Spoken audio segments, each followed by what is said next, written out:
Here's Frank Turek to say some absurd things about evolution. You said you believe in an old Earth, Yeah. and that the Bible doesn't really prescribe a certain age of the Earth. So I would just want to know how you kind of knit together the idea of like old Earth, the Genesis account, perhaps even evolution. Is there a historical Adam, whatnot? Of course I believe in a historical Adam, and I think God created Adam out of the dust, just like it says. So you think that God literally molded a guy out of dust and literally blew air into his nostrils to bring him to life? Makes a lot more sense than natural laws did it, right? No, how does that make more sense than a chemical system like life developing chemically?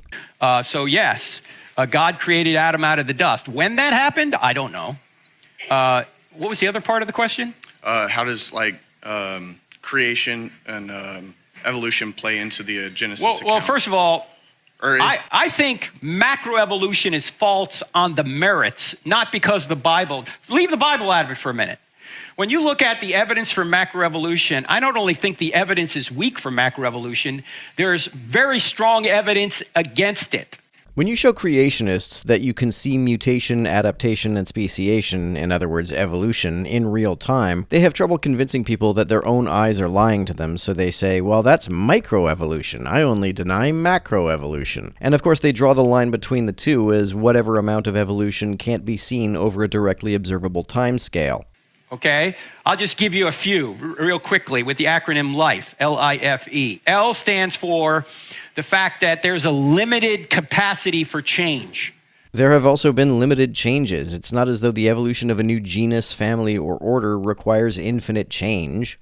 Like, for example, dog breeders try and breed dogs, right? And they get a dog as small as a Chihuahua and as large as a Great Dane. But even with all their intelligence, they can't break the genus of dogs. First of all, dogs are not a genus. Secondly, breeding beyond a genus would take many more generations than can be observed on human timescales, but that doesn't mean it's impossible. Why do we think a non-intelligent process can break that genus, can break those limits? Because the only relevant limit is the speed at which it can happen. This is like arguing that since we've never built a space probe that has traveled a light year, it is therefore impossible for anything to ever travel that distance.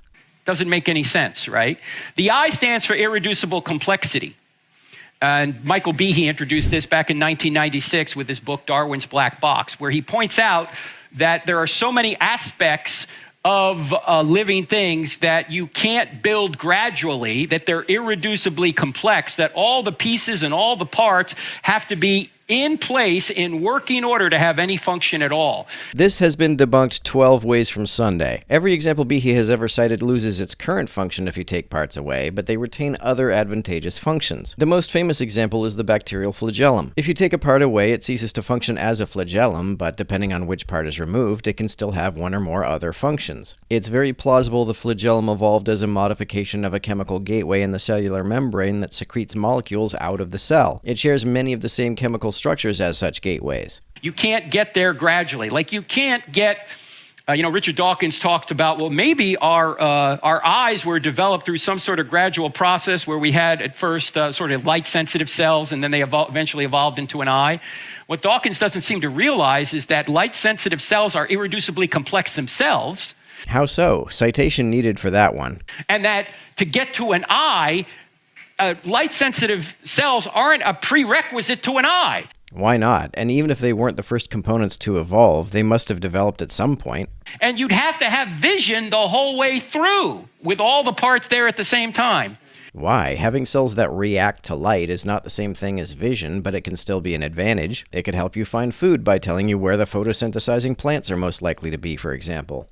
So it doesn't work. The F stands for the fact that the fossil record does not comport with macroevolution. It comports with instantaneous creation because according to their dating, the Cambrian explosion, where most major body phyla or body plans appear in the geological record about 530 million years ago in a geological instant. A geological instant is still tens of millions of years. That does not comport with instantaneous creation. Frank earlier said that you can't breed outside of a genus. Even if it is the case that all the phyla appeared during the Cambrian explosion, it certainly is not the case that every genus existed at the time. There were still several classes, families, and orders that had yet to evolve. Even if every phylum appeared at the Cambrian explosion, the fossil record still shows that, for example, all chordates have a common ancestor. It still shows that humans, dogs, birds, turtles, etc. all evolved from fish, which is not what Frank believes. It looks more like creation rather than this long series of gradual fossils that we should find if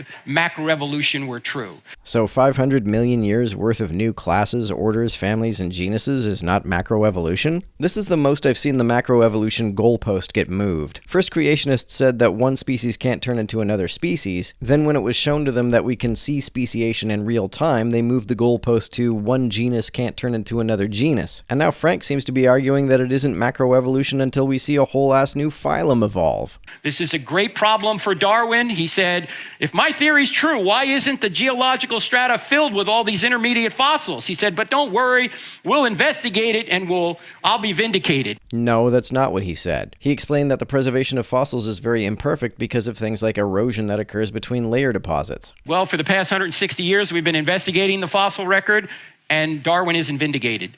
He's been vindicated by genetics. Organisms that the fossil record shows to be closely related have the most in common genetically. Organisms that the fossil record shows to be distantly related have the least in common genetically. Okay, there are huge gaps in the fossil record, and E stands for something known as epigenetic information, and that is the idea that there's structures in the cell that are required for life and for the cell to function that can't be modified by mutating DNA. Like what? And you can't modify epigenetic information by mutating it.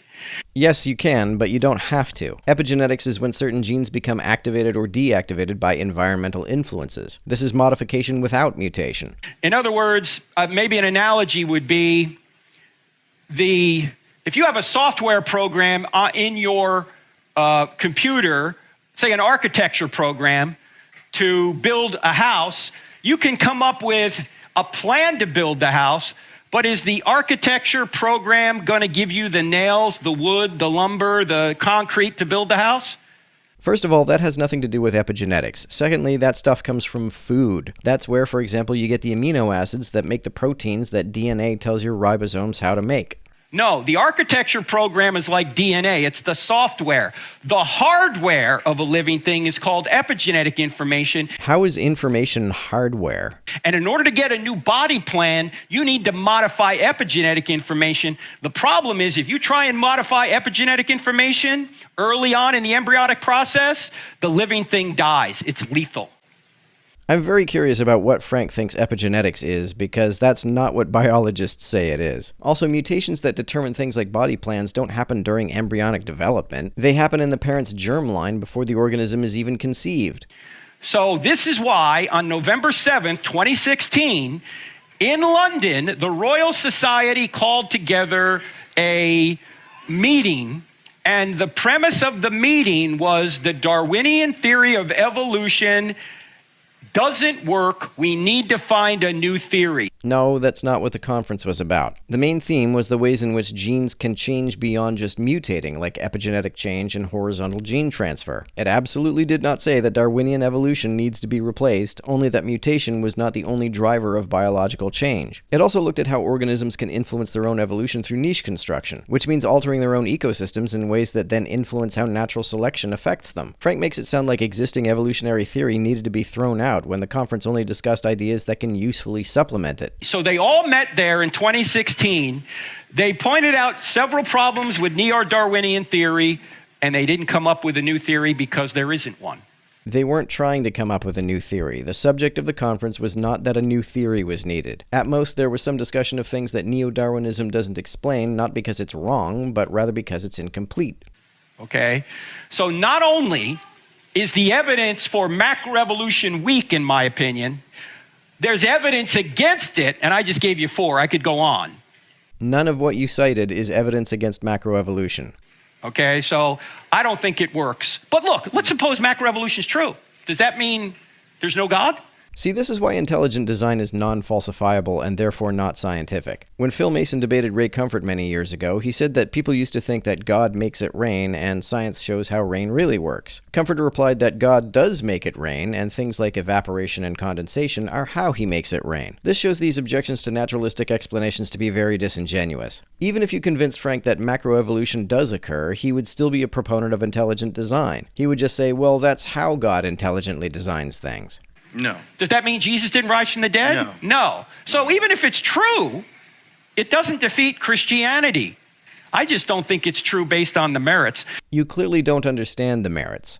And if macroevolution is true, the natural laws that drive it are still created by a lawgiver who created these laws and sustains them. There was never a time when anything in the universe acted contrary to these laws, therefore they don't need a creator. And why would they need to be sustained? If a law of physics changed tomorrow, it would make sense to ask what caused it to change, but if it stays the same, why would that need an explanation? Nothing happened. What is there to explain?